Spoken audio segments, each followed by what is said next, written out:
Greetings and salutations. Welcome to Canucks With Guitars, presented by the people that were presented by that was in the ticker down below, taking away tick. Please subscribe if you're new. Welcome back if you're returning. And I'm going to get right into roll call. Well, we got 17 people. Let them filter in. We've got Terry. We've got Tom. We've got me. We all survived last night. That's good. That's good. And I want to welcome into the chat 20 people already, and it's growing by the moment. I can tell. It's that kind of mood. October ears? No. Octopus ears. 0 for 1, Ben. 0 for 1.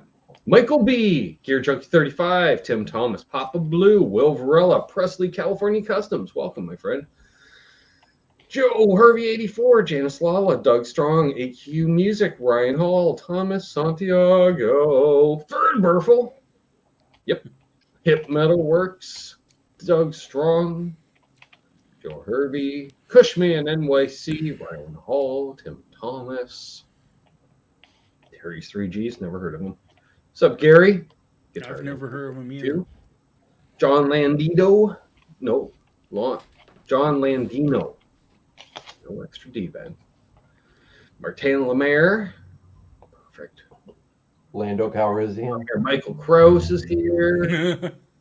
Yeah, all right. And people filtering in. We got a 2-4 on May 2-4. That makes sense. Let's turn it into a party pack. We can do that. Wasn't that a party? Wasn't that a party? Presley's doing drop fills in a nitro finish tonight. Nice. That's always fun. Been there. Ooh. Not with nitro, but yeah. Feaster Rich 581.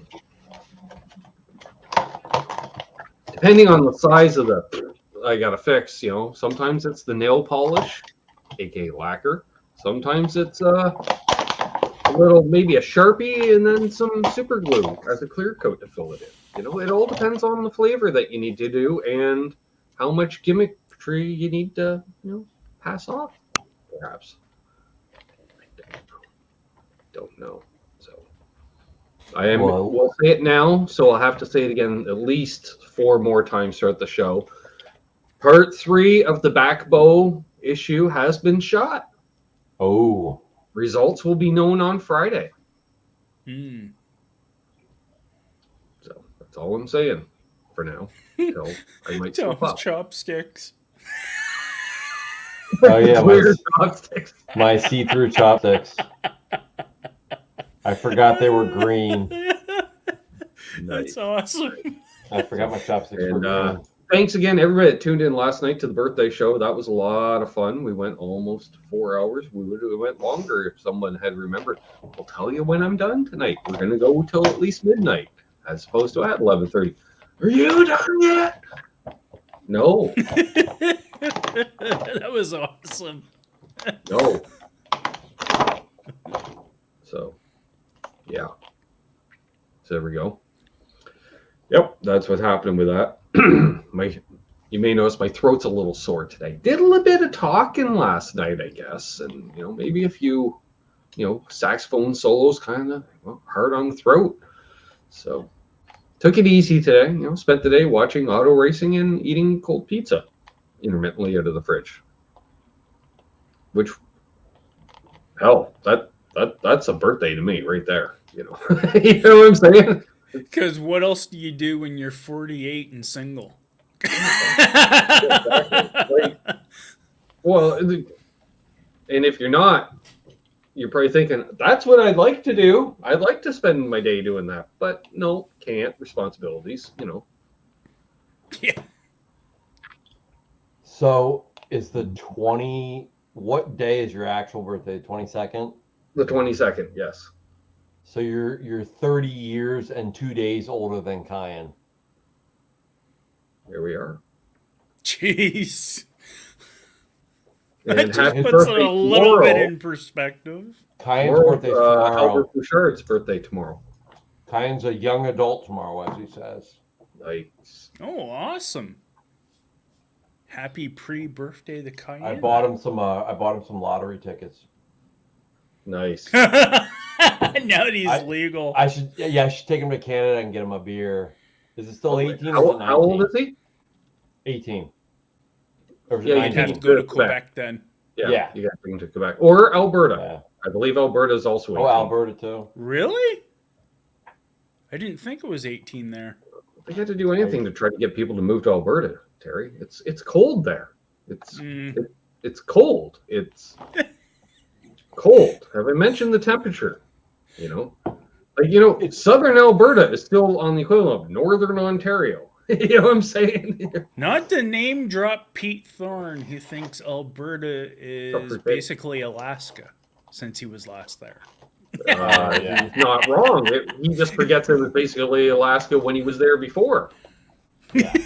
So he just, it wasn't that bad.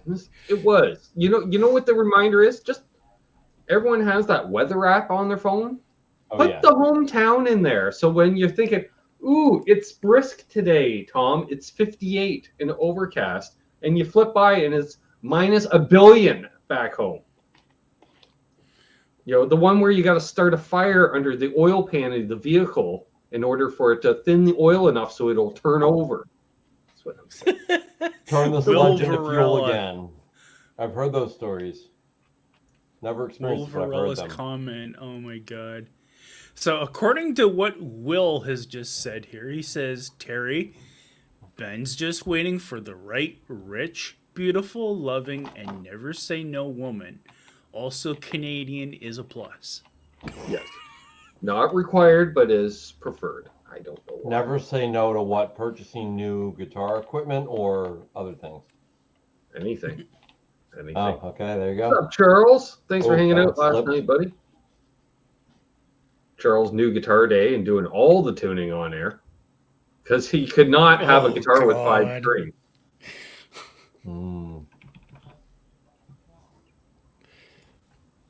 That was just. Thank you, Martin. Damn it.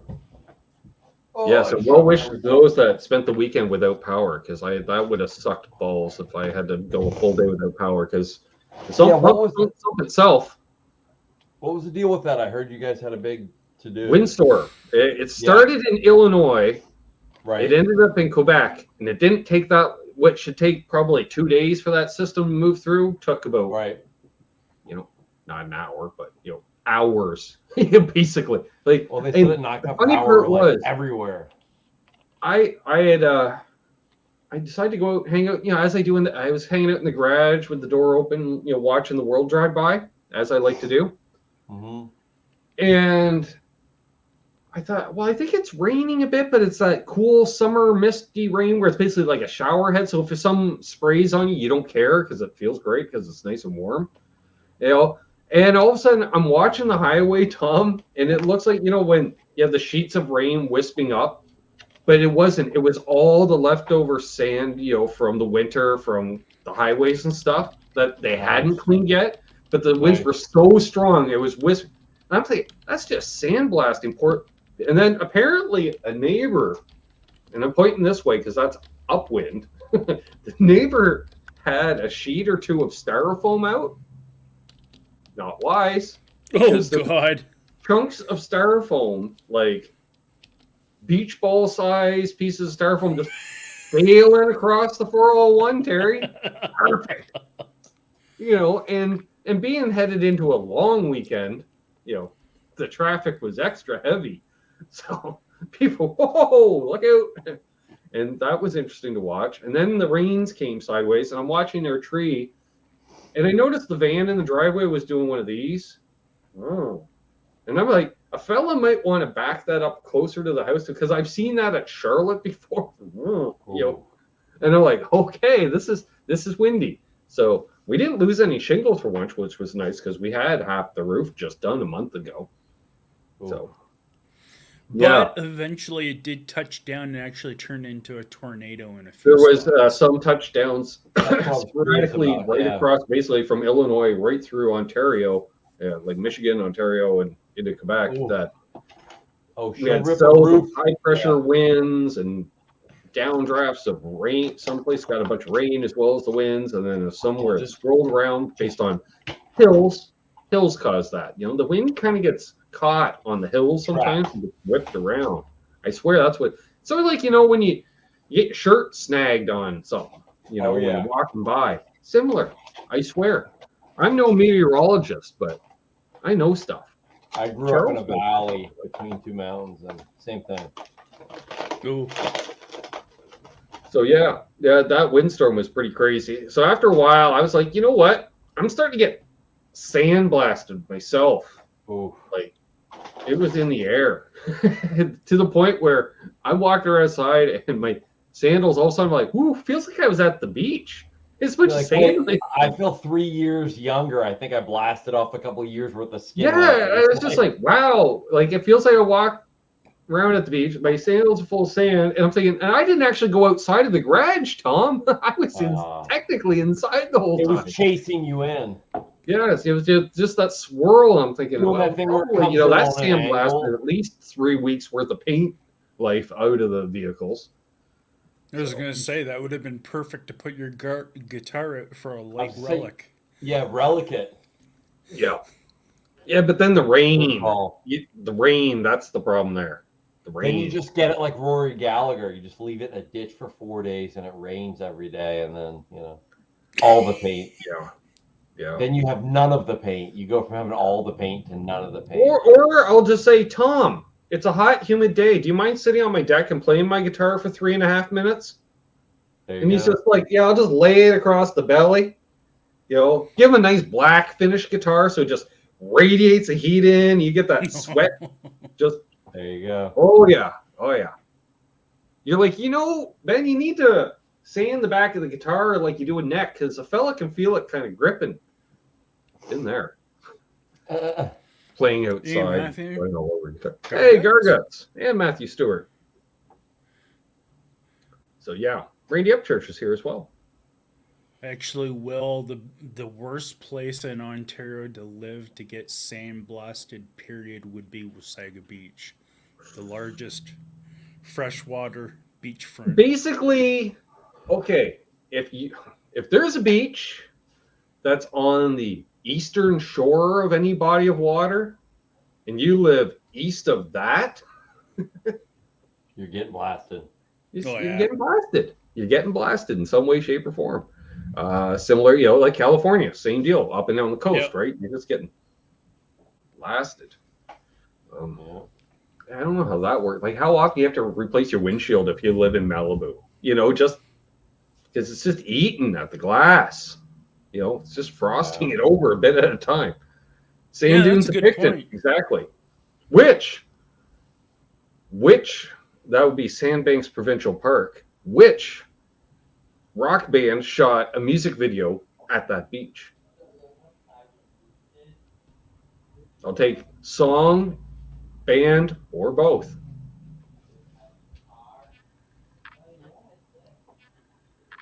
Hey, Milk Tea. I'm hoping that one of the Canadians in the chat will get it. Possibly Blackjack Guitar, because he mentioned, the sand dunes at Picton in the first place. It's crazy, Tom. It looks like the Caribbean. It's like 30-foot sand dunes. Oh, wow. And then it's just sandbars out into Lake Ontario. You got like 4-foot swells on a windy day or more.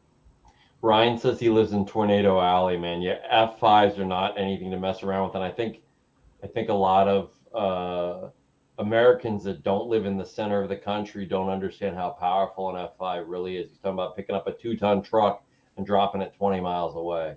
Mm-hmm. Yeah. Oh yeah, I've seen the videos. Oh yeah. Yep. I saw one. Not the tragically hip. Although geographically, the hip are probably one of the more prominent bands within radius geographically. Right. They had a cow that was shot like 5 or 10 miles into another county and somehow lived. Like, wow. It must have got let out of the funnel just enough where it was maybe 20 feet off the ground and then, right.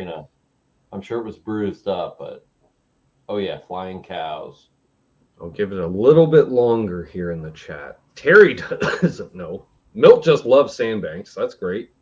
What band shot it? No, I kind of don't have a clue because I can't think of any. Did you say it's a Canadian band or non-Canadian band? Oh, it's a Canadian band. Famous or not famous? Famous, actually. Famous. I'll Okay. say Famous. Okay. I say that because I've heard them played on stereos in the infield at Charlotte. And it wasn't us that played them. And I don't think it was other Canadians. Because I walk around. Usually, we'll throw our little flags up to let us know, hey, fellow Canuck, not the flock of seagulls. Hey, I was going to say Joe Hervey, other than Rush. Not the Killer Dwarfs. Not Rush. Other than Rush, what's the biggest Canadian band as far as not your favorite, but not like the Tea Party that people know? That's one I actually was thinking was the. All right, it's gonna be Terry. You might a couple of you in the fellas in the chat, especially if you're my age, you're gonna do one of these. See, I would think like Big Honeymoon Suite. Oh, there you go. Song. That's the one I was forgetting. The song, Terry, Wave Babies. I don't think I ever heard that one, so I probably would. That was, I believe, their second or third single ever. I don't know that song. I know the band, but I don't know that. Tony has his list. Yeah. Pre-tenderized beef. There you go. NM156. Hello, NM156. Yeah, Wave Babies. Wave Babies lying there in the sand. Yeah. Shot at Sandbanks, and I believe possibly one or more band members either owned or rented cottages. There at that time, there was cottages just inside the entrance to Sandbanks, because I know my next door neighbor ended up owning one for a while. Like, fucking sweet, like prime real estate. And there's always been a history of celebrities having cottages in and around that area. Like Tom, when I was a kid, Bert and Lonnie had a place over there. Oh, really? Yeah. Yep. I remember Bert and Lonnie had a place there. Never saw them, but we heard. Modern throwbacks of the Smokey and the Bandit car. So it's basically got a, power steering, power brakes, power windows. It's got all modern chassis and everything. And they just, they build the frame up on a modern car and then just put the old shell on it, That's true. Yeah, Johnny D does hang in the Wasaga Berry area. I think that was after the Picton deal, because then it was like Blue Rodeo basically lives around Picton area now. All those guys have places down there. Pre-tenderized, yep. And Derry, the guitar player for Honeymoon Suite, lives in Illinois. That's interesting. That's where his wife's from. And like they raised their kids in the Toronto area and then moved to the Illinois area for a number of years to balance it out. And it's funny because you tell he wants to live in Nashville because he's getting into like doing session work and stuff like that or what have you. And he's just like, I watched this hour and a half interview and he must have mentioned moving to Nashville 7 times. He's like, yeah, I should move to Nashville and that'll be easier to do. And then talk about, yeah, I was in Nashville. I was like, I should probably just stay in Nashville and live here. And later on, try to talk the wife into moving to Nashville. Like, I have some friends that want to move to Nashville. It's funny though, because you hear, it's not the same, right? Like Nashville's not the same as blowing up. Dude, I've been hearing that for 30 years. Like my dad's friends were saying the same thing 30 years ago. It's not the same. Because it wasn't RCA running everything with an iron fist. It wasn't the same by the 70s. And it wasn't the same in the 80s and then the 90s. And so, yeah, interesting though, that certain pockets of Nashville are still there that have stayed the same, and others, a lot of it's been redeveloped. Isn't Nashville all played out? No, I would say far from it. I think it would have been played out by now if it was just like a hipster thing, but it's actual people getting music done professionally down there. I think that's why it's still so big. I think for me it was totally relevant, Tom. I'm going to say, let's say 10 years ago. Okay. When I realized both, because we got the whole country thing. We know about that. Whatever. Sure. But I had heard more non-country artists recording in town, which had been the case, like say, since the 90s. But then when you hear Jack White lives there and Peter Frampton lives there. Yeah. Those are 2 different circles. Yeah. Other than they're both gearheads, but then I realized, yes, because whereas LA was a business center for the music industry, and a lot of musicians were based out of there. It really makes more sense to be based out of Nashville, which is a more central city for fly-in dates. Well, the other cross-continental I think trip. Nashville took off is that so many, and it's a great airport for that. So many touring acts store all their equipment there. That too. International acts, and they take off from there. If they're going in a bus, you know. That's what I say. Yeah, because it's so central. Yep. So apparently, Terry is court reporting this episode of Canucks with Guitars. You know, if you're going east or west, or you're going internationally, either way, you're right in the middle, like you said. And I've actually got the mic fairly up. close to it. So Terry, how? No, I don't. No, I don't. I like Coca-Cola flavored Coca-Cola. We've discussed this. Coffee flavored, or does it have coffee in it, or what is it? Don't know. It's dark blend, so dark roast coffee blend with Coca-Cola. I couldn't. That would make me throw up. That's like hey Tom, before you start drinking out of that 2-liter bottle of Coke right out of the bottle, you mind just pouring a cup for me? And then I'm like, crap, I forgot to empty out the coffee first. That doesn't sound appealing to me. That sounds like an accident.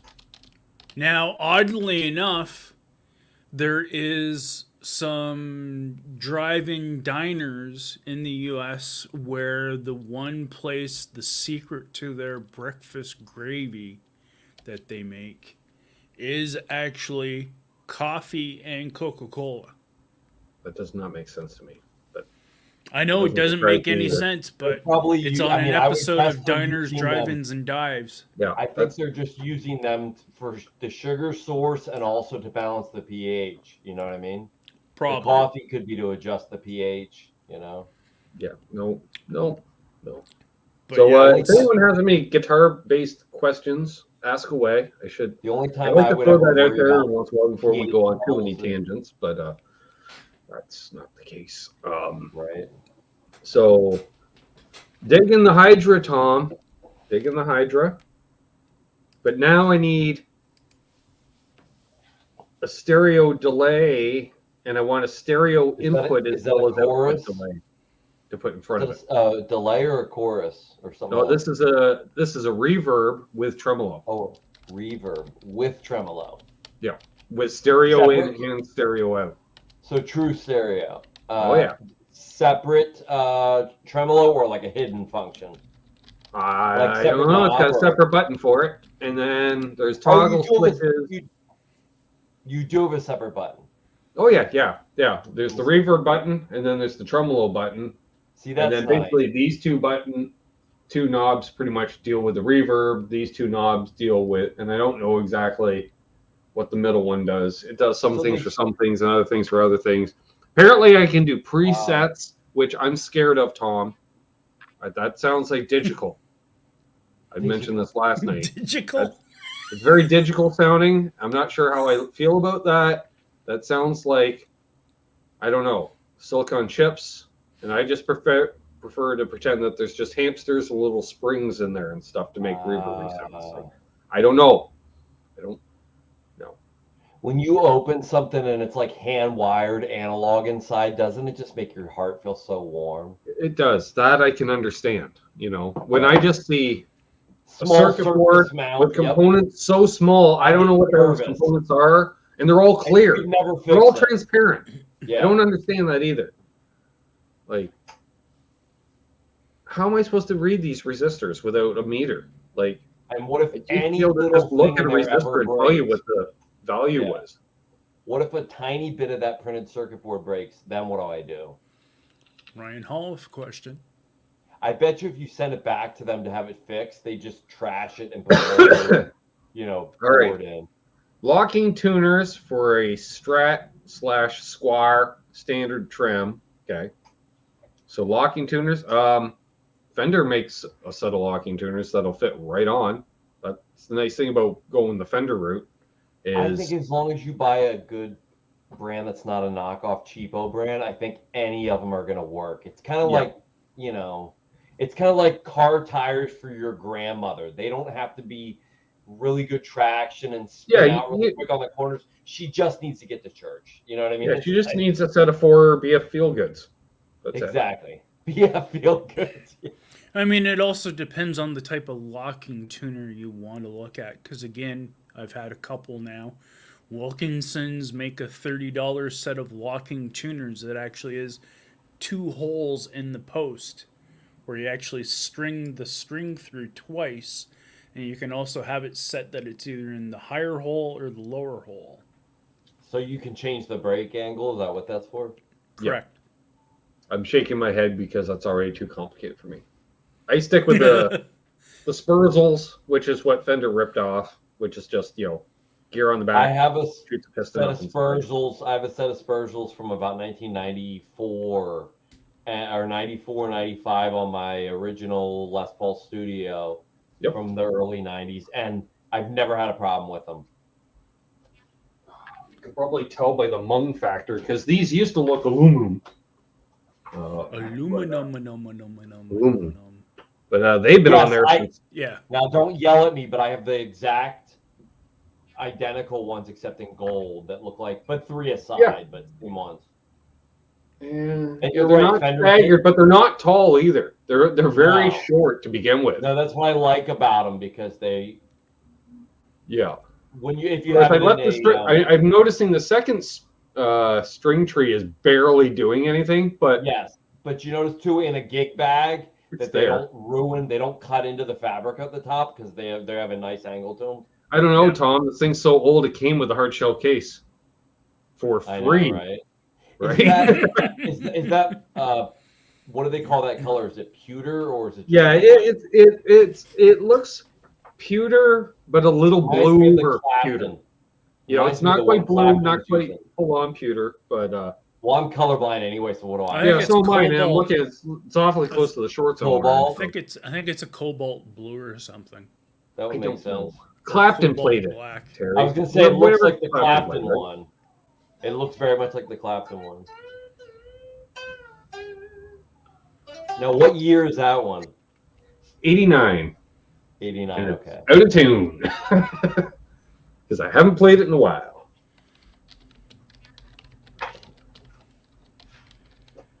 Oh. I just the Strat is down the pecking order. It's what I kind of lean for the center of the rack, Tom, and then I go out. That's the way it works. So that's why the Tellys are right in the middle. And then the Music Man's right there too. My Mexican and my Music Man, those are the two that played the most. I didn't care, Guitar Man. I just told, my dad knew that I was thinking about Stratocat, getting a Strat, and we had discussed, Tom, at that time. By then, they were so consistently built that you're just looking at 12 different flavors of Strats that all played the same. You know what I'm talking about, Terry. And, they got a yellow one and a red one and the Pelham Blue and Fiesta Red and blah, blah, blah. And so... Yeah, like lollipops or candy canes or something. Yeah, I think, I even mentioned that last week. And so I happened to be up in Scarborough staying with family, and Dad called one day, and I'm like, the hell? Dad doesn't call on vacations. Mom might call, but Dad never calls. And he's like, hey. I'm like, hey, what's up? He's like, I'm over at the music store. I'm like, of course you are, because he would hang out there 2 to 3 hours a day, every day. Nice. Well, and let's be honest, it's literally a quarter mile, maybe a half mile down the road from the restaurant we had at the time. So literally, if you were wondering, hey, Dave's not at the restaurant, you would just walk out to the road, to the end of the parking lot, and you could look down, because at the top of the hill, you could see if there was a red Camaro parked there, which later became my red Camaro. And you'd be, oh, it's a music store.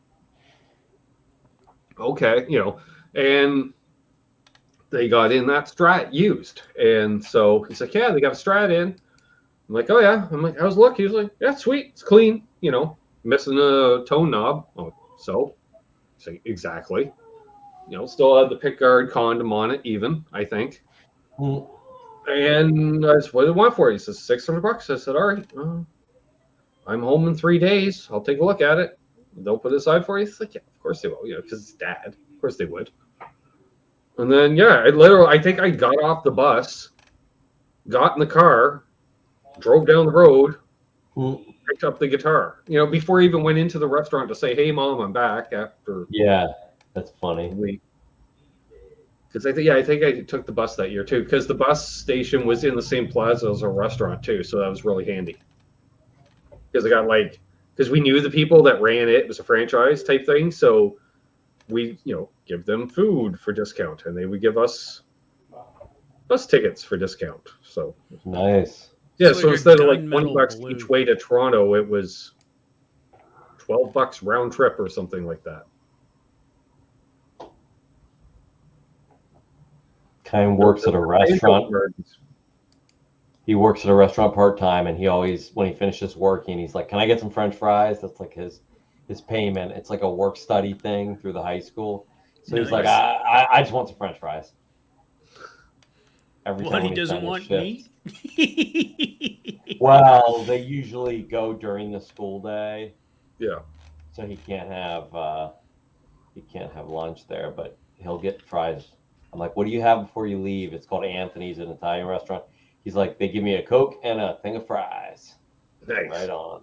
It's just Nice. like the amount of times I would go over to my restaurant or a restaurant, as a teenager, and I go in, it's like 3 in the afternoon, it's summertime, Tom, 3 in the afternoon, whatever, right? On a Tuesday. And one of my friends is hanging out in the dining room, like eating a burger and fries. And, I'm not saying we're an expensive restaurant, but we weren't the cheapest place in town either, right? Like burger and fries, like $7 or $8 by the time it's all in with drink and stuff. And I'm like, never paid, because they'd show, "Hey, is Ben around?" No. Oh, okay. Because if they're coming from, say, Brighton, it was like you turn off, go to the house, or go straight to the restaurant, and it's one half dozen.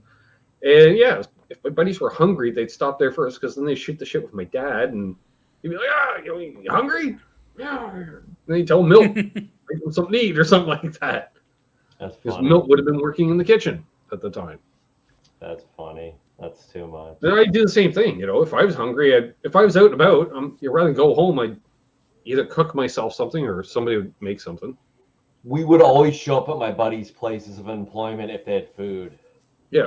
See, Milt said they ate the burgers there. Exactly, because we made these real kick-ass, big home-style burgers. Oh, man. When I worked at restaurants, that's a good thing. If you work at a restaurant, you always eat well. You're always well fed.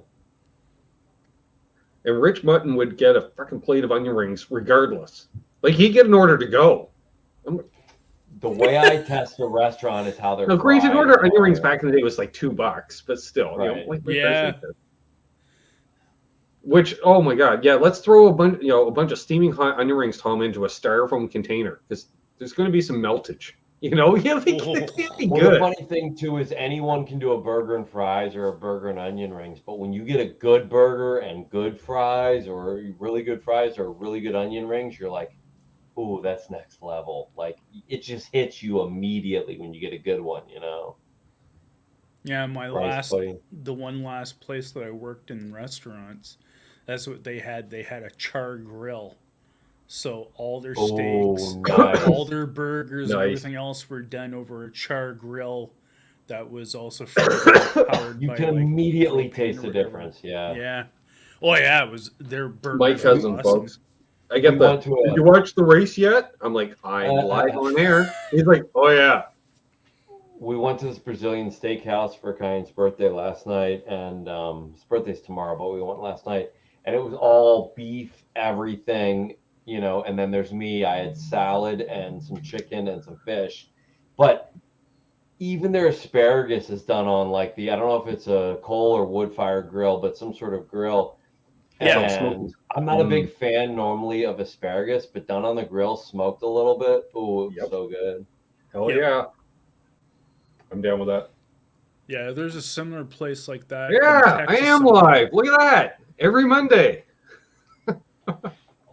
This is the show that grew the audience to give us an audience on Tuesdays. The spillover. See, someone forgot to turn the contrast up on Doug last night, as I said. You mean how half people thought he was... Oh, by the way, Doug, you made it into Quentin's tribute video. I'm not sure if you saw that or not on the Book of Faces. But yeah, even you know how Quentin moves the camera to everybody on the panel. He even showed Doug off for a second, just you know. So yes, I haven't watched the race yet. I've watched everything but the actual races. Watched all the qualifying, so we even watched the Indy qualifying. I watched a lot of qualifying today, guys, and 2 races.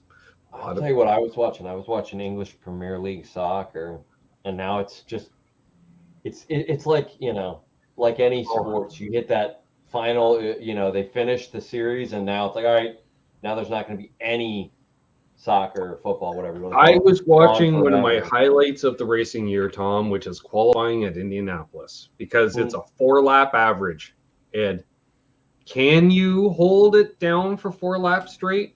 Probably not, because the tires give up after 2 laps. Then you burn off the fuel. So you are actually using weight adjustments to try to adjust the car, because the handling changes over the course of 4 laps. Wow. Jimmy Johnson came about that close to the wall, to where the entire broadcast was like, they felt it on us, yeah. Yeah. Oh. Interestingly enough, what I was watching earlier today Yes, Charles. before I had to sleep. Please leave a thumbs up. I like What's that? Jackass Season 1. I never got into Jackass. Oh, some of the stuff that they did. Oh.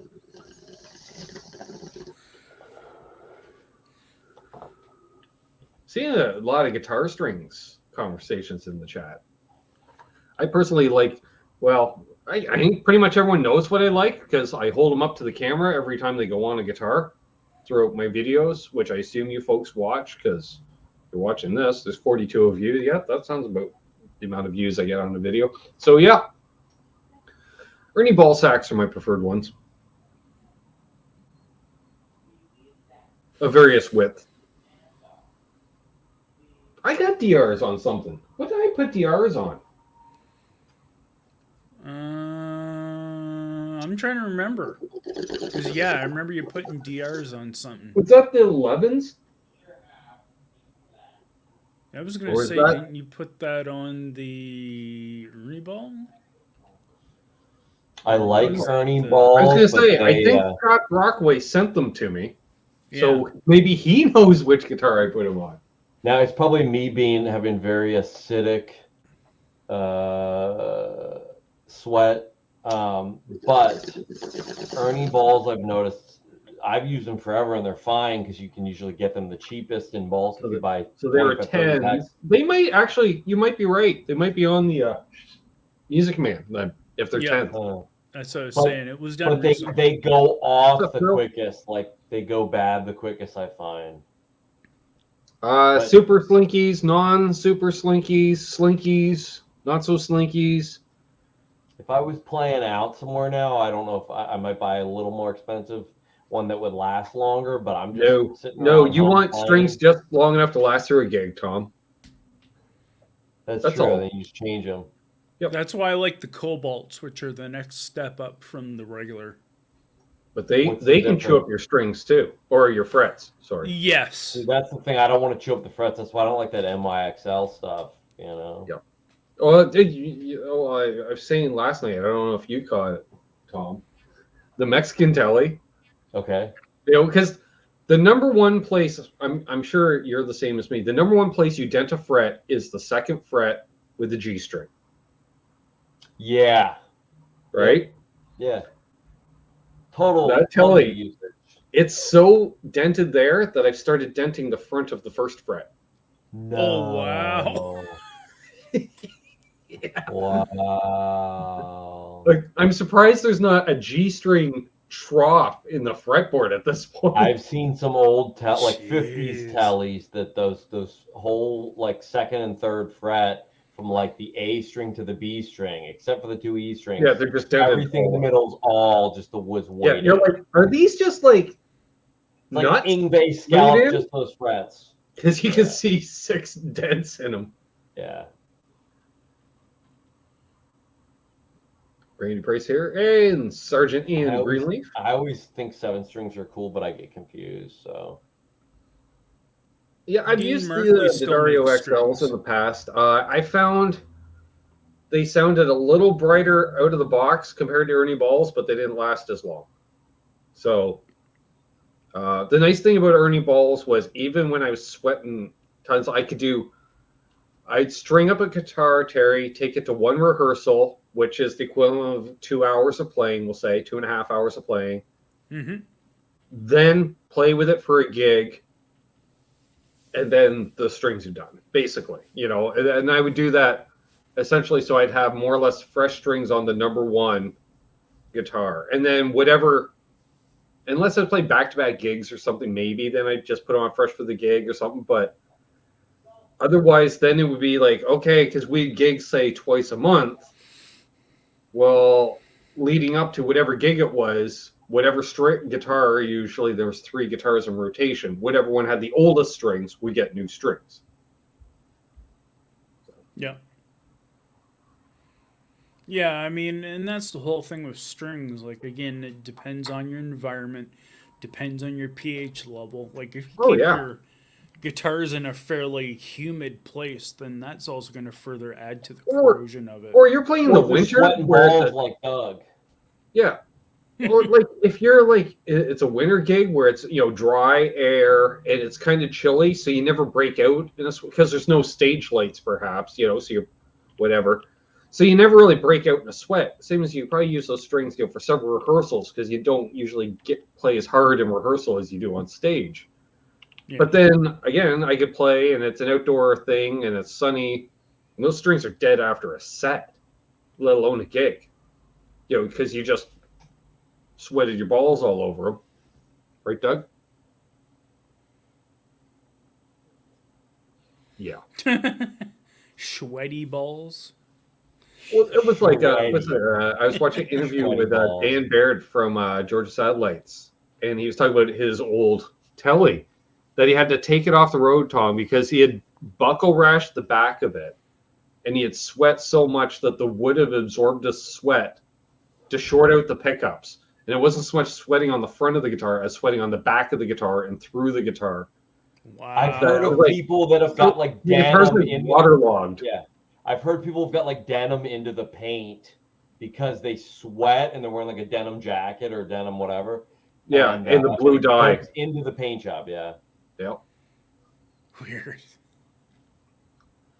Randy Price says, when I toured from 07 to 10, I changed strings every 2 weeks, playing 45 shows a week. I hate new strings. Well, that's an option. Well, that's the other option. If your strings are a little dead, you just turn up the presence a little, Tom, and a little more highs, perhaps, and to compensate for the deadness of the strings. I hate the feeling of dead strings, though.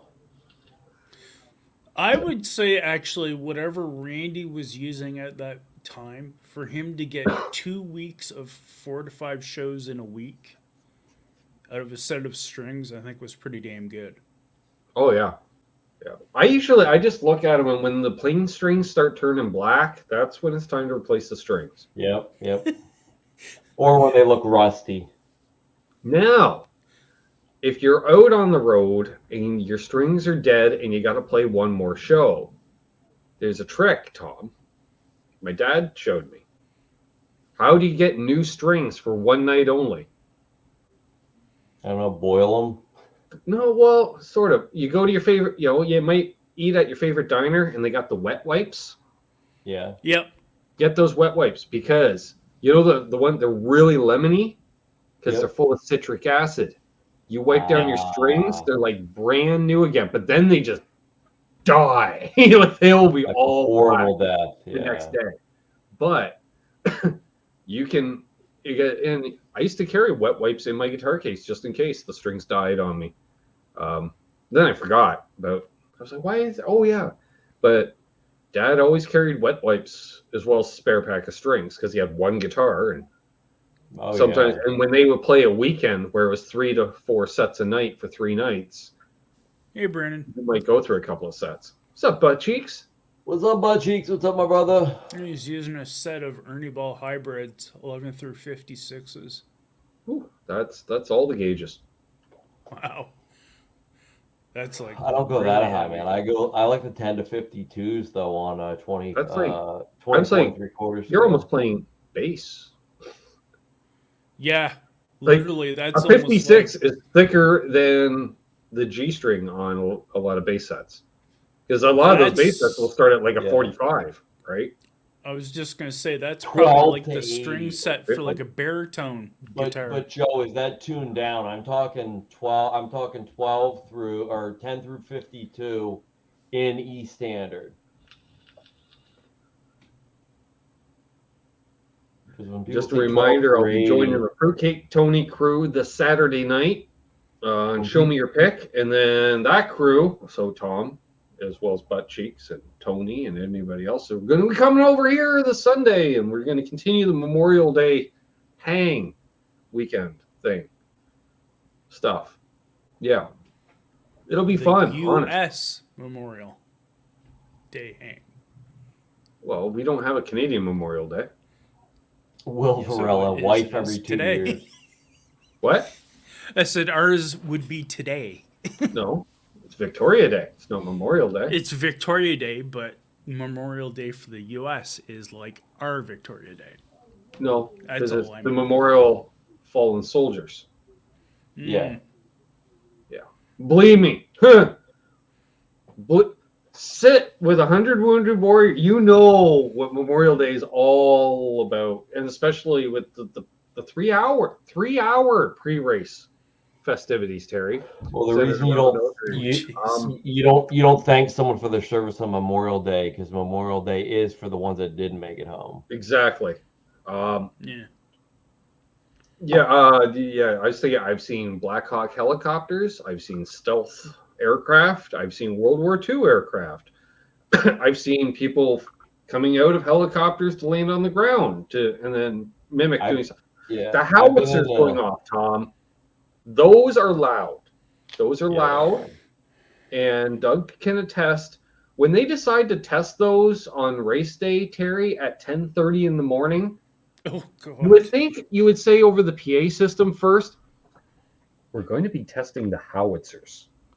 And if you don't know what a howitzer is, it's a big fucking gun that's on a tripod that shoots bullets the size of your head, I think. I don't know. It's big and loud.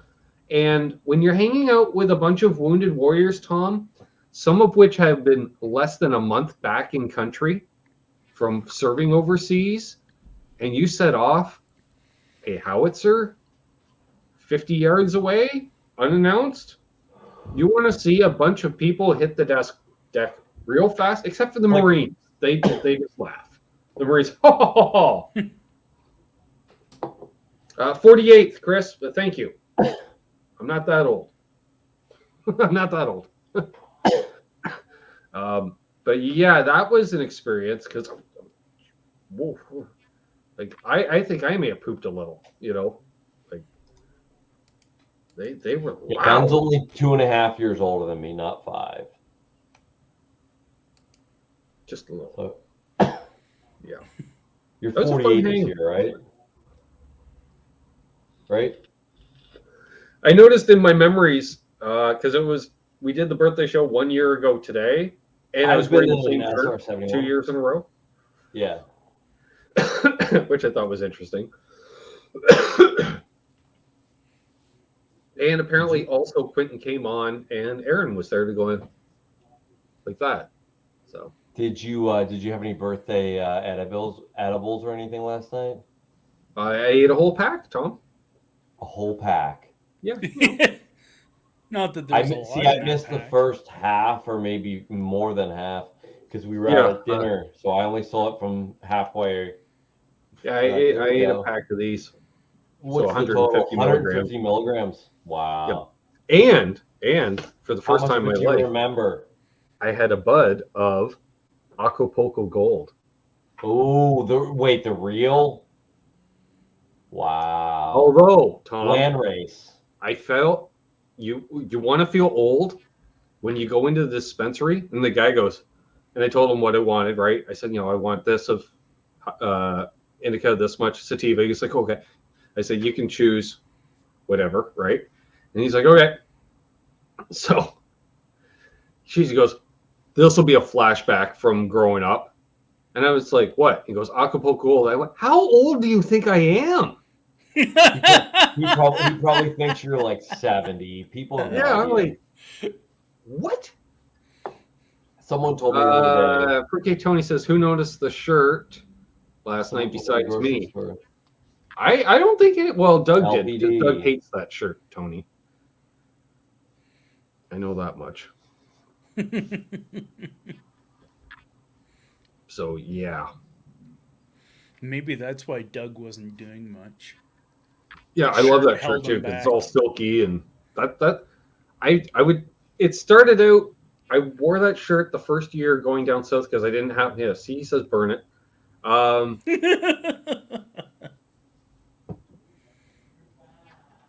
We can show the photo. Michael Krause, he says, do they offer a senior discount? You might be offended, but I'm sure you'd take the discount. I stopped in there, Tom, at like 10:30 in the morning, let's say, and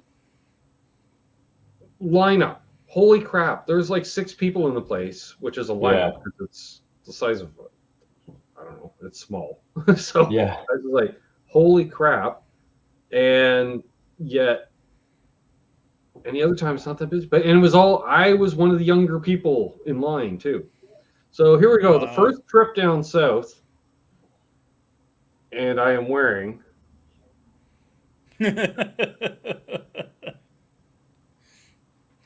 It's funny because the way Doug's shirt looks, it looks like he's got a big, massive beer gut. He does. Now, that is the owner of the track standing between us, and he has a weird look on his face because I just meant to put my arm around him, and I accidentally just totally grabbed his love handle. Muffin. Oh, that's hilarious. Like, hand just perfectly. And I went, oh, that, and he went, oh, I'm like, that was way too intimate. I'm sorry about that, buddy. You know? That's when I realized, Tom, hand over the shoulder blade. Hand over the shoulder blade. Have you ever seen the video where the police officer's patting down this teenager, and he goes, "What's that? Do you have any?" He's starting to say firearm, and he goes, "That's my penis," and he goes, "Oh, that's your penis. Sorry about that." Yeah, I think I remember seeing that. I think the cop ended up letting him go because he just was so embarrassed. Yeah, and I had short hair then. I was working for the military at that time, and I dressed like that way at work on the base. Tom, that's funny. Hawaiian shirts and my cowboy hat. That's a 70s porn star look right there. Oh yeah, I had the full Fu Manchu.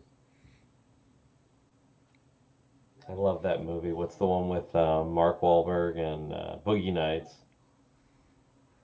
Who's the guy though? He from Step Brothers that's in it with Will Ferrell. I can't think of the actor's name. But when he's around the pool with Mark Wahlberg and he's trying to get him into the whole like porn scene, he's like, "Hey man, how's it going?" He's like, he's all coked up, like dancing around the pool, you know.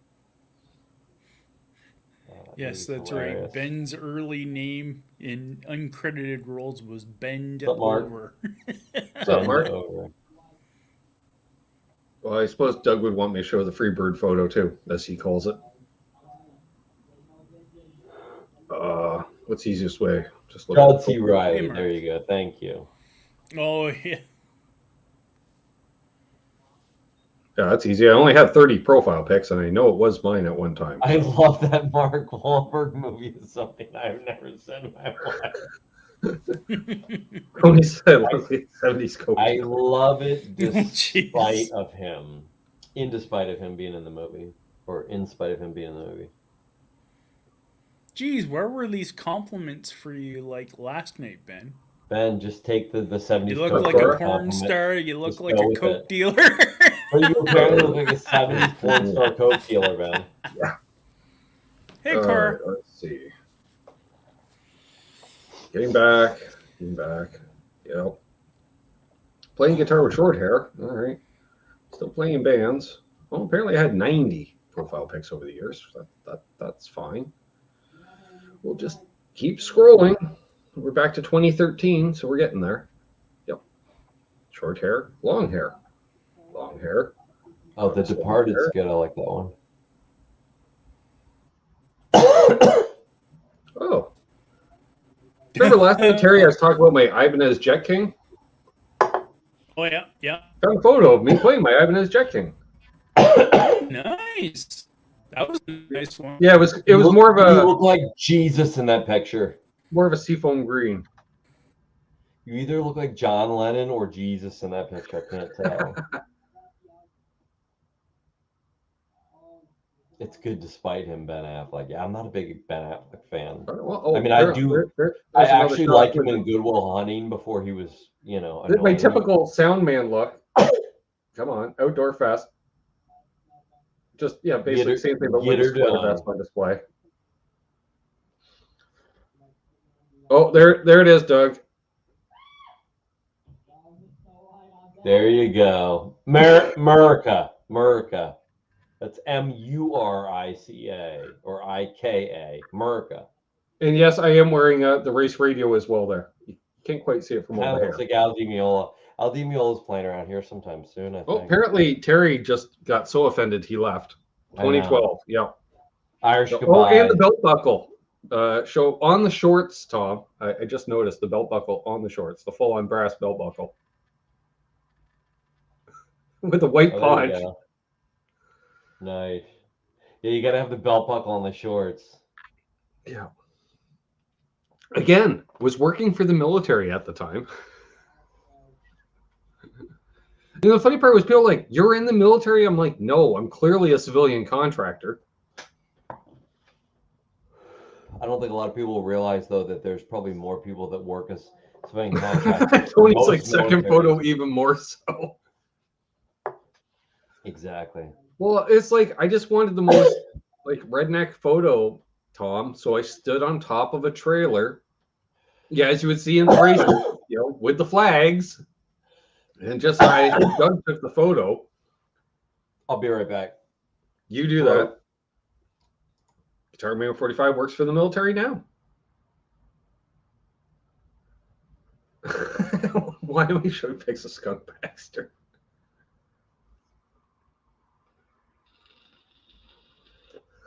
Well, let's hope my internet doesn't go down again. So we're down to basically just me at the moment. That's fine. Well, how do you call it? Wish I could play like him.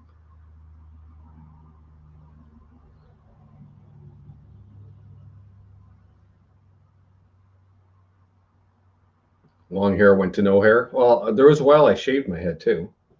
Terry just says my internet went down. We'll be back when it's up. That's fine. They did. I shouldn't have shown the photos. I know, Charles. You're still muted, Tom. Just in case it was JJ was talking like 10 minutes muted and didn't realize it. No. I wasn't saying anything. Which again, we wish JJ well. He was headed into the studio today for laying down guitar tracks on the. I did hear. I don't even want to call it the EP because they're probably just going to release singles. So recording a batch of singles, I guess.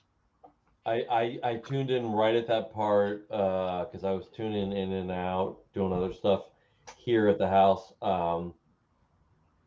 Like I said, we were celebrating Kyan's birthday, but I tuned in at the part where he was like, how did he put it? Basically, like the guy said, "Well, do you want that digital sounding guitar in there?" And he's like, "Fuck." Like, it's so convenient to use, the modeler. And then he was like, "Well, you don't want that sound in there, do you?" And he was like, "Well, no." Yeah. And it's I'm like the same way though. I mean, it sounds good when I hear other people doing it, but when someone does a demo and they use, some sort of modeler, you can always hear it. I don't know what it is.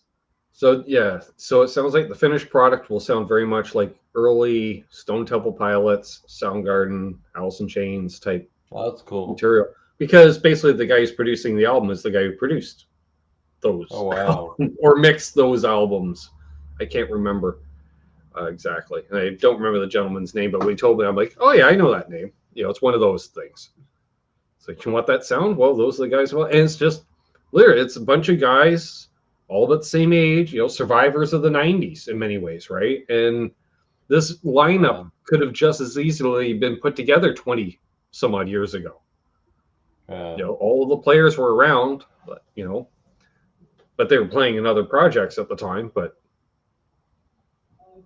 yeah. Thanks, Will. Yes, please leave a thumbs up. 42 people watching. That's awesome.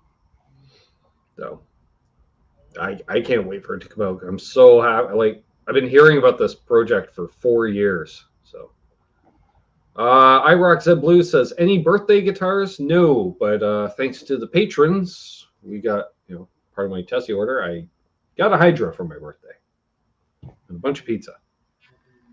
So that's all I need. I don't need much. Picked up some herb last week. With the new and improved.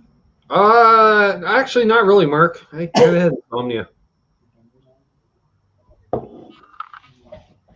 So I was back up at by 8:45. I was up making coffee. And then, hell, I was working on the guitar at 10:30 this morning. That's crazy.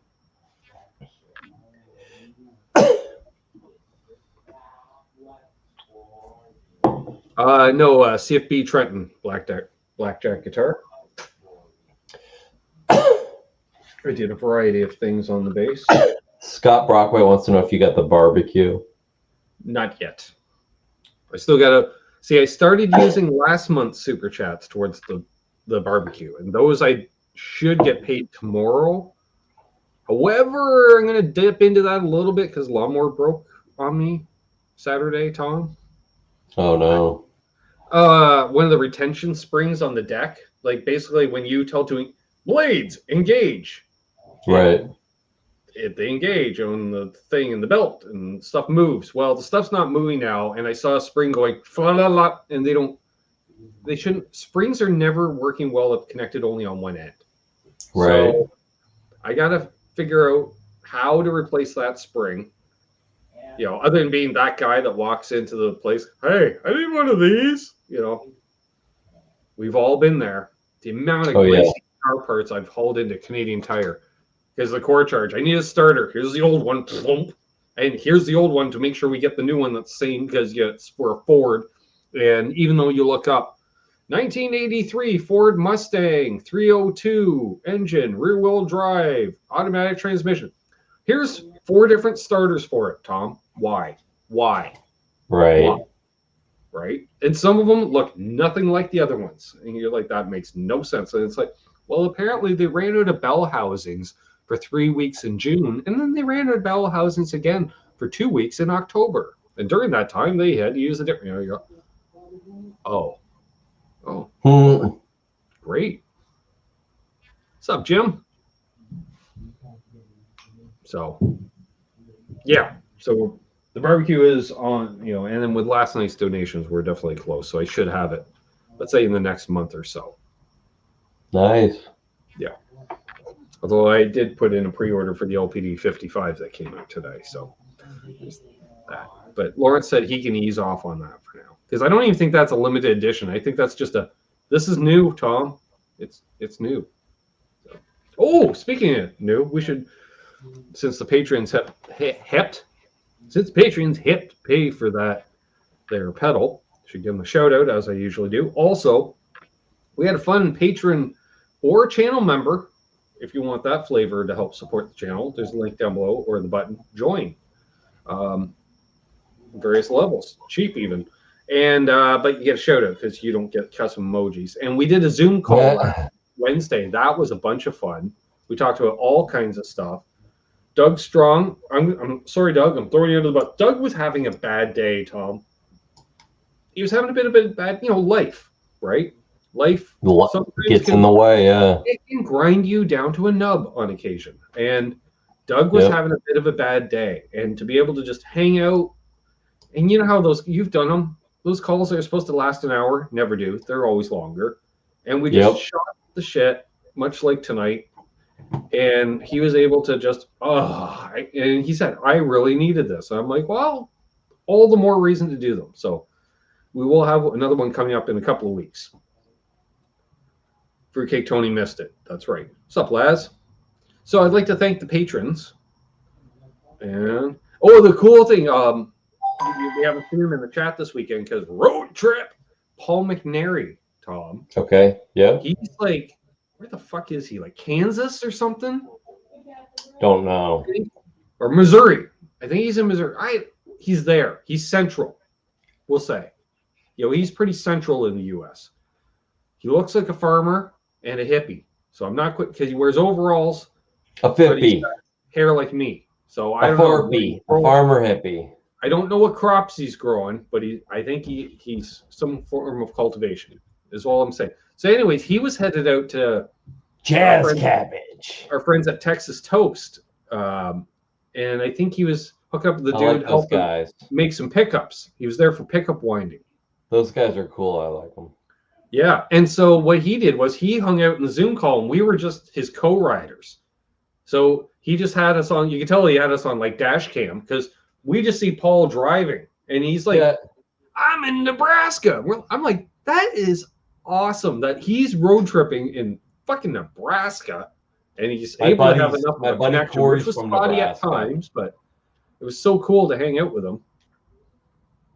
My buddy Corey's from a small town in Nebraska. Oh, definitely mark cornhole tomorrow.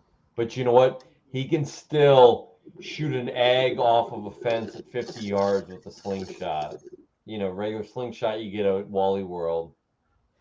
Because when you grow up in a small town, you have nothing else to do. You get really good aim. Well, that was the funny part because I knew Paul was driving to Colorado from, like, say, Missouri, and you could see over his shoulder, right? And someone's like, I see you, Terry. Hang on. I'm holding a glass saxophone. I'm telling a story. Just calm down.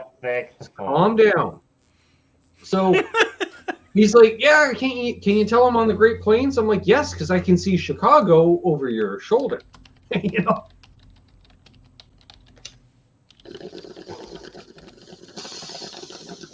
But I hope he's survived the weekend and on his way back. Randy Crooks was headed out to Colorado to Denver as well. Yeah. This weekend. Out to Denver. He was going to stop by Texas Toast and he was going to stop by Texas Toast.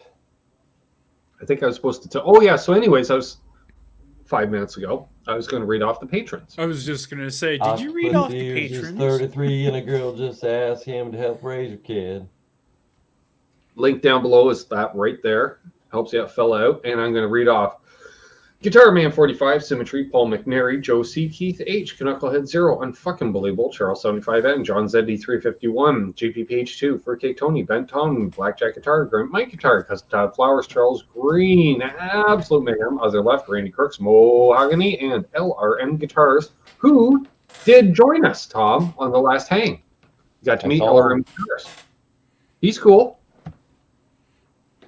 Fellow Canuck.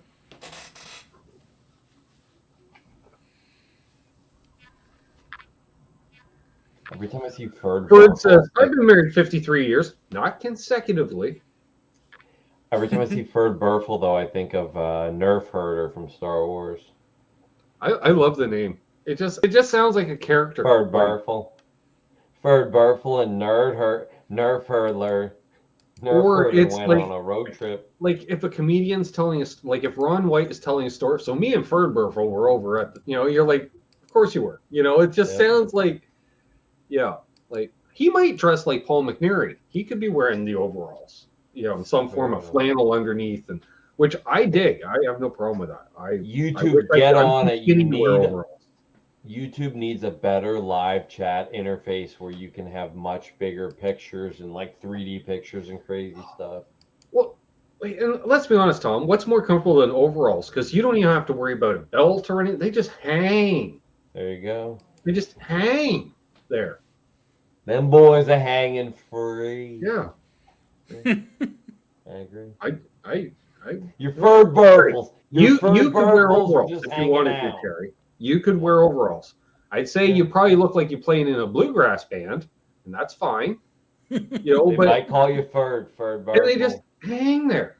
They're just there. It's great. Yes, Scott, I agree 100%. That's true. I don't twitch. Well, I do twitch, but that's when I got a cramp. Me and Ferd Burfel went up and shot off some 12 gauge this weekend. Powerful. Thanks for the mental image, Joe. Appreciate it. My dad has got a friend named Fard Barfel. They hunt together. Tom, I that's sleep awesome. naked. I'm Joe Hervey. We need to do like a new segment. Fard Barfel. That sounds more like I'm trying to do my version of Snoop. And we mean no harm. Barfel. Oh It no, I kind of think it's reminds me I of love that like name. Tom I'm Hanks envious. and I like the name. Tom Hanks and whatchamacallit there. Ah, okay. Ferd Burfel was character in Rowan Martin's Laugh-In back in the 60s. I thought like Jerry Reed would have a story. Mexican. Randy, I forgot you said that the other day. Mexican Americans.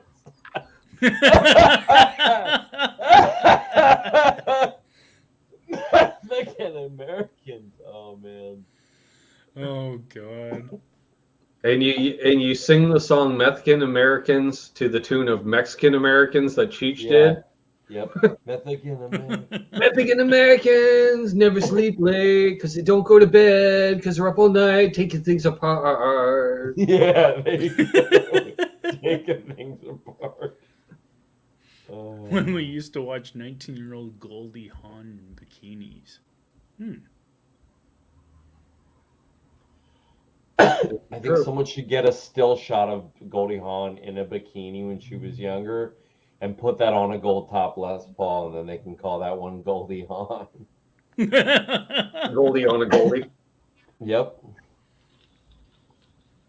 Or you take a picture of Han Solo and you paint him all gold. Yeah. Yo, Jerry Reed was awesome. I agree. All those old country dudes were, man. Which I did hear a good Jerry Reed story recently about Jerry had a song out that Elvis wanted to cover. Might have been like Amos Moses or something like that. Yep. I can't remember for sure. And back in the day, the deal was if Elvis recorded one of your songs, for it to get released, you had to sign away half your publishing rights to Elvis and or Colonel Tom. Jeez. And so apparently Elvis, they were trying to lay down the track. They couldn't get it done right. And they realized they needed Jerry to play the part because he was the only guy who could do the guitar parts. And he had been out fishing, so they couldn't find him. And they found him and they brought him in and, plays the part perfect. And then, of course, Colonel Tom's like, here's the deal. You're going to sign away half your... And he'd say, I don't think so, Bubbaloo.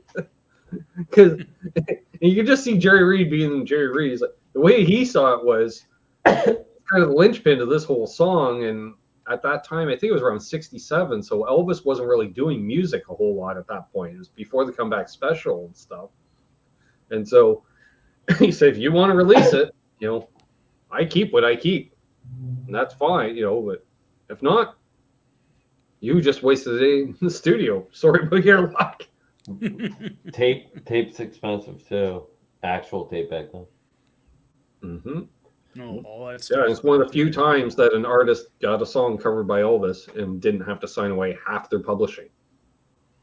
Which, in all fairness, Tom, if you're a songwriter in Nashville and you don't have a lot of money, half of a lot of money is a lot more than no of all the money. Exactly. Right? Because you want 100% of zero? Yeah, and you're pretty much writing a golden ticket. If Elvis writes, cuts your song, What's up, Dale? I'm sorry, I'm trying to understand. Ryan Hall said, you seem Fred Garden guy on Pete's stream. You know what he's trying to say? Maybe you seem? I'm not sure. Yeah, what's up, Dale? We're going to go for a little while longer. Unlike last week, where we're like, whoa, we'll go for a little while longer, and boom, 10 o'clock. Jesus. I don't know how that happened. I still got a race to watch. And I got yard work to do tomorrow. But I got to fix the mower tomorrow. That's the plan. Yeah. Especially if Google pays me tomorrow, I will have the money for the parts and stuff. So we shall see. And, you know, it's an excuse to price out barbecues while I'm at the hardware store thing. I don't know. Who took over Craftsman? Was that Lowe's took over Craftsman, I think? Because there's no fucking Sears to go to for parts. Yes. I think it's They Lowe's. bought Craftsman. Yeah. So I gotta head over to the Lowe's. It doesn't really matter because if I go to the wrong place, the Home Depot and the Lowe's are at either ends of a block, so it doesn't fucking matter, you know.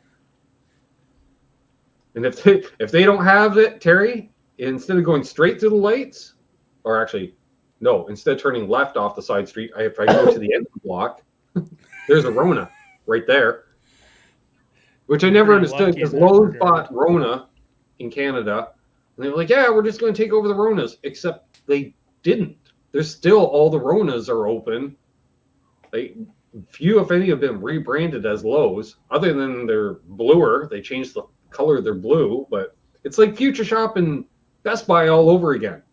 Oh, I didn't know that Rona was actually bought up by Lowe's. Yeah, like what's 10 years Rona ago. and what's Future Shop? Okay, Rona is like Lowe's, but Canadian. And Future Shop was Best Buy, but Canadian. Oh, okay. Yeah. And then, yeah, Best Buy bought out Future Shop. Makes sense, you know, at the time, because that's like in the 90s. But then they started opening up Best Buys in Canada, some of which, like here in town, were across the road from each other. Yeah. But I always, you know, for those who know, because the amount of time, the Karens of the world, it's hilarious, Tom. Screw you, I'll go to Best Buy across the street and buy it, and you'll lose out. Like, same company. If the profits go to the same yeah, it's still a sale for the well, company. I think though. I use the Roadrunner internet. Yeah. I did tech support for all parts. Like Brad Miller's neighborhood, I did him. Tampa Bay, that was yep. You had Roadrunner internet in the early 2000s, and you had an issue. I remember when that was everywhere. It was in the Northeast in the United States too. And that was the thing. And every city was a different contract, so we had a split up. But the amount of people, Tom, that would say, "Screw you, Roadrunner. I'm going to go with AOL." Same company. Earthlink, same company. All three was the exact same companies and the same hardware, same service. It was just they had all been bought out by Time Warner, AOL, whatever, that whole conglomerate, but they kept all the companies separate, obviously for monopoly reasons. But it's like, isn't it though on monopoly, Terry, if there's three choices in town, but they're all really the same company? It's kind of like the whole Loblaws chain. There's like it's like Loblaws. We got a No Frills in town. I got an Independent and a Loblaws. They're all the same grocery chain. Yeah, I got Superstore, Independent, No Thrills.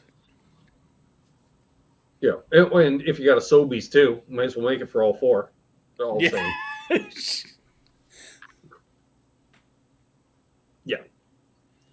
Rainy Price says, in retail news, some dude is opening a 15-store Tim Hortons franchise down here in Georgia. Well, if you like shitty coffee.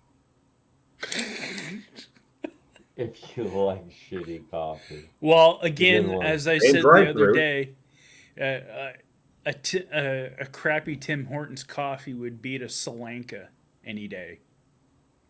Oh, I don't know. I'd rather just drink water. Like you know what I want? I don't want some fancy coffee machine. What I really want is one-on-one lessons with someone who really knows what they're doing to get the mix just right for the espresso or for the drip. I would like coffee that doesn't smell like wet socks that I've been wearing, and I take my winter boots off and take my socks off. That's the smell of Tim Hortons coffee, those socks. Oh yeah, like I said, the Ray Hawkins, the rare cabbage water coffee. Yeah, but I just want something that I can easily do that is consistent. I remember when Tim Hortons was a bakery. That's so when you could buy a cake or a pie, day or night. If I wanted a lemon meringue pie at 1 a.m, I could get a lemon. And I'm not saying I have. And if you got a birthday cake from them, they never screw it up. That's where, as the legal precedent as a young person goes, Terry, I'll pay, you go. You know, it's like, I go for a lemon meringue pie. You're like, I could go for a slice of pie. I'm like, I bet you could. How about you go down to Tim Hortons, grab a pie and, a couple large double doubles, and I'll pay, you go. It's down the block. You're like, fuck it. All right, I'll go. You know, because there's always somebody hanging out that'll, or Taft, you do that. Yeah. And it's like, all right, I'll go because I don't feel like going, but I want pie. And then in the meantime, you would spin up a number, and guess what, Tom? By the time they come back with the coffees and the pie, you've just spun one up, and you're like, all right, party time. We got pie, we got coffee. Nice. Unknown fact, Tom. Sean Pierce Johnson actually was Starbucks barista for a while. Oh, okay. Because he talked about coffee, and then I mentioned about coffee, and then the whole conversation started up, and he's like, actually, before I was still in musical school, I was still working for a Starbucks, and I was a barista there. I was like, no way. That would be fun to do for a while if you had a button you could push that any asshole customer, you could just hit a button and they would just like drop through the floor and you didn't have to deal with them. Then Randy Price says, I thought Tim Hortons was like Canadian Black Gold to you Canucks. Got to be better than Starbucks. Starbucks is trash.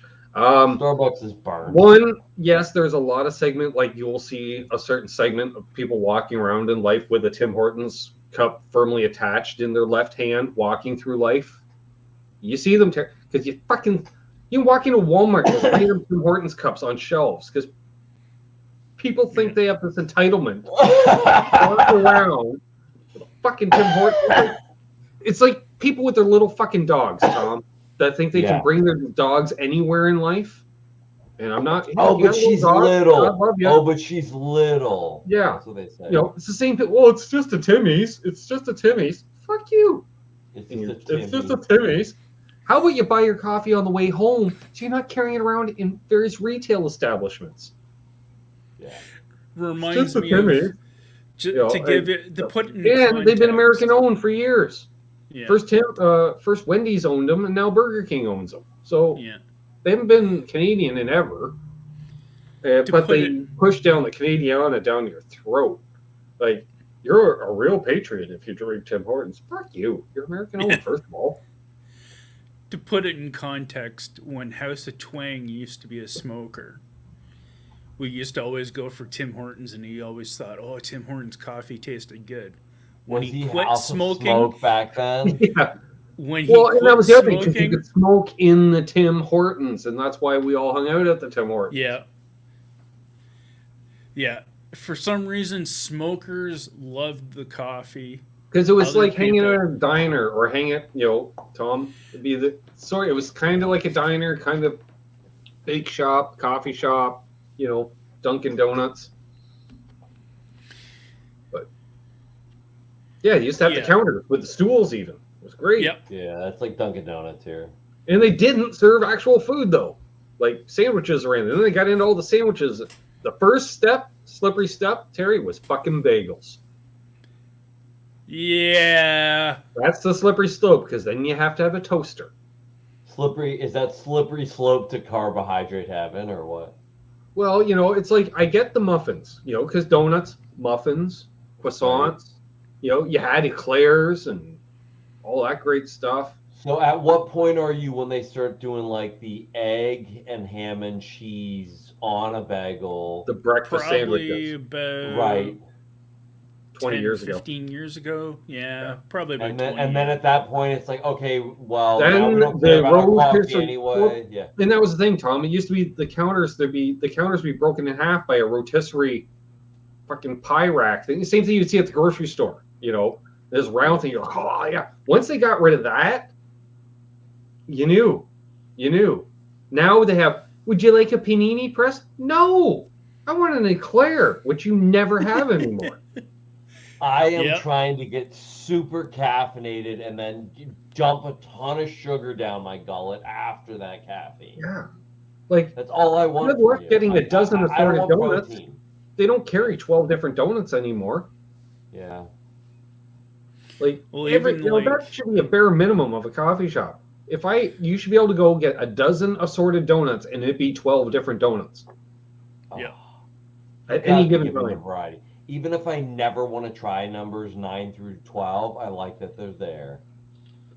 You know? And that was half the fun, Tom, was getting a assorted dozen donuts and not knowing. You're like, like me especially. I'm like, like a fucking maple dip? Are you kidding me? You would just give that one to me then. Like, yeah, and I realized it infected the ones on either side of it because they were touching it. I might get away with knowing Ben's luck, he'd go, I'd like an assortment of donuts, and then they'd come back and it would be like 3 maple glaze. Because that's all they had left. Well, even worse than the maple glaze was the maple cream, because it was like a Boston cream, but instead of chocolate, it was maple. I bet you Joe. Yeah, that was kind of. I'm betting you that Joe Hervey knows good bagels, because New York does not F around when it comes to bagels. They will shut you down so quick if you have a shitty bagel stop. It's super competitive there. Like one city will have like literally 1 or 2 every block, sometimes like 50 or 60 of them in one city. But the Island is one area. Here's basically what it comes down to when it comes to coffee. The general consensus is there's nowhere that there's a perfect cup of coffee other than maybe a certain small diner somewhere or some smaller kind of thing. Or you go to one of those places where you give them the list of, it takes you longer to order it than it does to drink it. Yeah. Yeah. Because I like a triple non-fat. No. You order coffee. You tell them the size of the coffee you want. And if they don't have the own station for it, you tell 1 or 2 cream and 1 and 2 sugar. And if you want to be diabetic, it's a triple. Regular. Just black, don't get a Gretzky 9 and 9. Oh. I still can't believe that somebody went to Tim Hortons and ordered a 9 and 9. But is that really where it comes from, that he would put that much sugar, that much cream in? No. Gretzky, no. This was just 99. His number in hockey was 99. Somebody said, I'm like 9 sugars. Oh, and here's the worst part. It was in a medium. I worked with someone that would literally take the milk, though, and the sugar and go, those office type sugars where it's huge. It looks like it's salted, the thing's so big, and just... Tom? Really? That much? 4 cream, 4 sugar. Yeah. It looks... Okay. Like a light, like the mud after the rain. The 67 Telly is too dark. Oh wow! Like it's buttercream color. Yeah, it's like that. Like it's off white. If not white. Like now, I do have to say in his defense, though, I do desert tan, perhaps. It looks more like tea, Terry. Is what I'm saying. It looks more like tea than coffee. I have a coffee here, which is like they call it like the strongest coffee in the world or whatever. So I have to, I use like oat milk or some sort of creamer or milk to cut it because it is so bitter. No, it's actually cold brew, so it's not bitter at all. It's just so strong, like that it would kill my stomach. I go for donuts too. Plus the caffeine's so high. Death's something. Yeah. You know what I'm thinking, Terry? I was like, after this. I think it's called Black Death. Hey, Lawrence, congrats on the release of your new pedal, my friend. Yeah. I was just thinking, after the show, I can go get some donuts. There's got to be like 4 Tim Hortons within 3 miles of here. And between the 4 of them, I might be able to find a dozen donuts between the 4 of them. Yeah. Not to mention, what does a dozen donuts cost? Like $10 now or something crazy? Yeah. Probably? Yeah. That's another thing, too, that's been bad is that. Yeah, for a dozen, it's I think $10.95. Oh, easy. Yeah, I wouldn't doubt if it's closer to $20 nowadays. With the app, well, actually, I can tell you right now. Yeah, you tell me. I'm curious. I'm going to get sticker shock because it used to be $5 or less for a dozen donuts, right? Okay, if you have the Crappy Tim's app and you go to the rewards and offers right now, they have for 6 days only. 6 donuts for $3.49. Yeah, I don't add any added sugar. 6 to my assorted, coffee. that is. Okay, so I just yes, use the oat you know what milk, that says, Terry? unsweetened oat milk. So. We can't even do a fucking dozen donuts. But yeah, a dozen A donuts half is dozen. like... What the hell? A half dozen. What douche canoe shows up at someplace with half a dozen donuts? They make Dunkin' Donuts here makes half dozen boxes at our local one. No, you show up with a dozen donuts. You show up with a box of donuts. You don't show up with a half a box. I think though it's like when my son wanted some donuts and he was the only one in the house that was going to eat them. Somebody so. shooting fireworks. That makes sense. Yeah, or like two boys, 3 donuts each. You know, they're going to eat 2 right away actually, and have one after dinner or something. I actually does show it here. 6 assorted donuts is regularly now $6.49. A dozen assorted, $11.99. That's still pretty cheap. I remember when they were like $3 and something cents. Yeah, like I fully think that a donut is $2 nowadays. You know, in Canada. It's about $1.25, like, and then when you look at a premium one, it's closer to about $1.75. Like a burger combo is $10 now at a fast food place. So. Fucking inflation, man. Well, it's partially inflation. It's partially corporate wanting more money. It's both. Well, like a Tim Hortons coffee, like a Tim Hortons extra. Exactly, Randy. He says, "Well, someone shows up with donuts. Hey, Lawrence, it's really cool. Going to eat at least 3 of them. That's why you show up with at least a dozen." Yeah.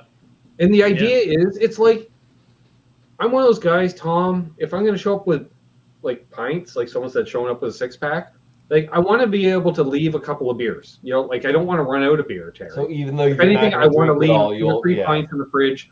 So, you know, I don't know, you're out mowing the lawn on Tuesday. You come and smell, you're like, Ben left a pint in the fridge. Right on. You know, that great. Because also, guess what I'm doing, Tom? I'm leaving my empties there. Because empties you return for deposit. So, you know, I don't feel like returning them. And I figure, you know, the 2-4, there you go. It's worth $2 for me. Speaking of coffee, Ryan Bruce announced today that through the local Seattle coffee roasting company, he now has a signature coffee out. Cool. Yeah, I was like, wow. I got to reach out to that county soda pop company. Reach out to them. Maybe I'll do a signature pop. It was not. Yeah. What was that? Would be a good idea. I think I like the root beer. Yes, I like the root beer, but I didn't like the cola. I think that's the way it worked. Let's see. Oh, what else do we got to cover? Mayhem finally made it. Hour and a half late. We should have been off the air half an hour ago, Mayhem. Yeah, that's true. Oh, what do we got? So yeah, I gotta do a soda pop video at some point. I gotta shoot that tomorrow. That's fine. Oh, it's garden time. Well, that makes sense. Let me think. I gotta do a soda pop one. My sister gave me a couple of some kind of, I don't know, artisan pop or some kind. I don't know. I've never heard of it, Terry, and they look fancy and or schmancy. They're like, I think one was like, there's a cream soda. Oh God, diabetes in a bottle. It just tastes like sugar water to me. Oh, not looking forward to that. And possibly an orange cream soda type thing. Yeah, that shouldn't be too. And I think it was like more cloudy looking, which I don't mind the orange pops that are a little more thick, opaque. That would be different. Yeah. I had one. Well, that orange vanilla Coke Zero kind of attempted that, but because it was a Coke Zero, it had that nasty artificial taste. All of Coke's flavoring is all so like synthetic, artificial. Yeah, I think I took 2 more sips of that after I shot the video, and I just dumped it the rest of the can. Those Coke Zero products are so fake tasting. Yeah. Joe Hervey, what's the UFO report? No idea. Oh, I gotta hit that British place too. See if there's some British pop over there. Tom will be like, I tried that. Yeah, that's true. Oh yeah, I've never seen that in the cases. Never tried it. I used to drink. It was like an orange squash. What the hell was it called? I can't remember, but it's like a concentrate, and you pour it in the glass and then add water to it. Kind of like you do with Ribena. I used to drink. I used to drink Ribena. Ironically, and I still haven't released the video on it, Terry, or I haven't shot the video because it's been in my fucking fridge for a couple of months. I bought Fanta Pineapple when it was not available in Canada, and it's now available in Canada. Oh yeah, you're right. I see the sort of stuff like that. But surprisingly, when Mark was over, we tried the Fanta Peach, and I'm not a peach person, but I was like, wow, that was like really like, especially for a peach product. I was shocked at how good it was. It's like, I can drink a can of this because I gave it to him, and I'm like, you dig peach stuff? And he's like, yeah. I'm like, all right, well, I'll open that. And I said, yeah, peach is another one of those flavors that's hard to get right. Yeah, and I was surprised. It was. If you don't get peach correct, it comes off smelling like moldy food. Well, that was the thing, Tom. When I cracked that open, the smell, it was that sharpness of the peach rind, like that taste, where you're like, oh, that's kind of bitter. And I was just like, that's awesome that you nailed that, because I was expecting a full sweet peach juice type thing. Right. Hey, Aljon. But to get the peach rind extract in there, I was like, whoa, that's sweet. So, no pun intended. So, like to the black cotton candy or chicken. Thank you, Aljon. Yeah, that was. I do that. So Friday premiere will be. We'll find out the fate of the Telecaster. Will me having it clamped against a staircase railing for, I don't know, a few days when I shot that compared to today. I don't know, 4 days, we'll say, with dollar store clamps and an old rusty C clamp on the headstock that was killing Brad Miller. Didn't do any damage to it.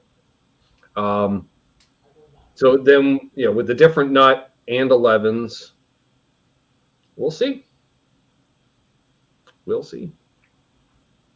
Other than that, I got to move on to a new project. I immediately go over. Is there something I need to refinish? No, not yet. Randy Price, that's too much.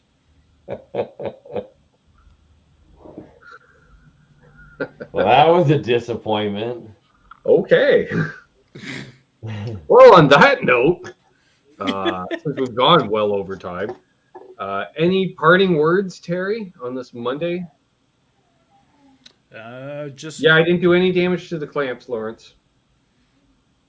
Take care, be well. There we go. Second opinion. Mark says the peach drink was spot on, tastes like real peach. So try and fade the peach if you're Congrats on your new pedal, Lawrence. And yes, congrats on the new pedal, Lawrence. I will be expecting an invoice in the next couple of weeks for a 55. After the first of the month, I think I'll be okay. I think. We'll see. Are the bananas frozen enough? Watermelon is impossible, never tastes right. Yeah, I know. Some have gotten it close, but I would like to find a good watermelon base. And see, watermelon is hard to do, Terry, so you get it blended. Like, I want to say maybe it was like Jones Soda did a strawberry watermelon, or they did a strawberry kiwi. Hey, happy birthday! Hey, happy birthday, Happy birthday! Happy birthday to you too. Me. Yep. Yeah, happy birthday to you tomorrow. The big day. The big man. Yes. I'm so proud of you. Yes, I am. Yeah. Excuse me. Right? Yes, awesome. Keep it up. Is the banana frozen? Yep. Say my dessert's ready. My dessert's ready. Okay. All right. See you later. All right. See you later. Bye-bye. Love you. Good day tomorrow. Love you. All right. Can you give me a freezy tea? The birthday boy, Kyan. It's been a while since we've had a Kyan cameo. Last night was Quentin. Tonight, Kyan. There you go. Much more PG when Kyan's on. Much more. Less finger salutes, too. Kyan always has pants on. That's a good point, Tom. Awesome, Lawrence. Awesome. Oh, we should do more of those Jones sodas too. I should do a Dad's root beer too, because it's been quite a while, Terry, since I've had one. And I've been drinking the A&Ws over the last few months, so you got that as the control for the palate. That's what I say. You want to impress me? Make it taste better than A&W root beer, or at least as good. Later, Joe. Yeah, that's true. We barely talked about guitars today, John. Just for you. Barely talked about guitars. All right, Randy Crooks has now texted me. That's great. Okay, well, I'm doing a show, Randy. You'll see this later. Anyways, so sorry, Terry. Did you have parting words? Did I talk over your parting words? No, he doesn't. I was really done. have any Pretty parting much. Words. Tom, is the banana frozen? Yes, it is. Okay. It's frozen. I don't know if that's a code word. Yeah, kids. No, they were actually bananas. He was freezing bananas with melted chocolate on them to make a chocolate-covered banana for dessert. Ooh. There's nothing wrong with that. Exactly.